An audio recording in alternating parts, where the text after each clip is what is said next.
ఇదెక్కడ వర్షం రా స్వామి, ముడ్డి మీద బట్ట ఆరకుండా బడబడ బడబడ పడతా ఉంది. నేనైతే తూనీగా లారీని మాత్రం సైకిల్ చక్రం తిప్పినట్టు ఆడికి తిప్పుతా ఉన్నా. రోజుకు 3 సార్లు తిప్పాల్సిన పరిస్థితి, 4 సార్లు సెల్ఫ్ కొడుతున్నా అనమాట. ఎందుకంటే బ్యాటరీలు వీక్ అయితే మళ్ళీ ఇబ్బంది పడాలి, టైర్లు ఎయిర్ బట్టి టైర్లు పలిగే అవకాశం ఉంది. లోడ్ బండ్లు కాబట్టి చేసేది ఏం లేక బండి తిప్పుతా ఉన్నాను. బండి మీద నీళ్ళు కూడా గుప్పుతూనే ఉన్నా.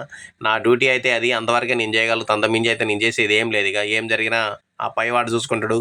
హాయ్ ఫ్రెండ్స్, నేనైతే విజయనగరంలో ఉన్నటువంటి గజపతి నగరం బోయరోలో రైల్ బ్రిడ్జి దగ్గర ఉన్నా అనమాట. ఇక్కడికైతే కలెక్టర్ గారు విజిట్ చేయడానికి వచ్చారు. కలెక్టర్ గారు, ఆయనకు సంబంధించిన పెద్ద పెద్ద ఆఫీసర్లు కూడా అందరూ వచ్చేసారు అనమాట. లోతట్టు ప్రాంతంలో బ్రిడ్జి ఉండటం వల్ల నీళ్లు మొత్తం అటు పోతున్నాయి అనమాట. వాళ్ళు వచ్చి బ్రిడ్జిని మొత్తం చెక్ చేసి అక్కడ నీళ్ళు అటు పోకుండా మిషన్లు పెట్టి దారి మళ్లించడం జరిగిందనమాట. ఇది కొత్త బ్రిడ్జి కాబట్టి కోట్లతో కూడుకున్నట్టు వ్యవహారం కాబట్టి వీళ్ళు గంటకు వచ్చి చెక్ చేసిపోతారు అనమాట. రైలు పట్టాలకి ఎటువంటి ఆపద కాకుండా, వర్క్ విషయంలో ఎక్కడ కూడా బ్రేక్ కాకుండా నీళ్లు మొత్తం దారి మళ్లించడం జరిగిందనమాట. మొత్తం పెద్ద పెద్ద ఆఫీసర్లు వచ్చారనమాట. పొద్దున్నుంచి ఇదే పని జరుగుతుందనమాట. Bye friends.